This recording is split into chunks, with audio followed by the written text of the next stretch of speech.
تعاقدت الفنانة ياسمين صبري مؤخرا على المشاركة في فيلم البعبع بطولة أمير كرارة. وعلم خبر أبيض أن ياسمين صبري تستعد في الفترة الحالية للوقوف على خشبة المسرح للمرة الأولى ضمن فعاليات موسم الرياض، وقد تلقت أكثر من عرض، ومن المفترض أنها في مرحلة دراسة المشروع.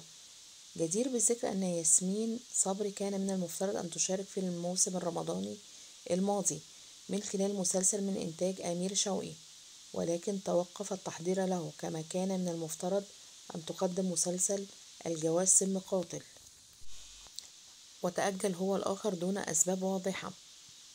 وكان آخر أعمال ياسمين صبري في الدراما مسلسل فرصة تانية الذي عرض عام 2020 من إخراج مرقس عادل، وتعرض العمل لموجة كبيرة من الانتقادات وقت عرضه، وكان من بطولة أحمد مجدي، أيضا عامر، هبة مجدي، دياب.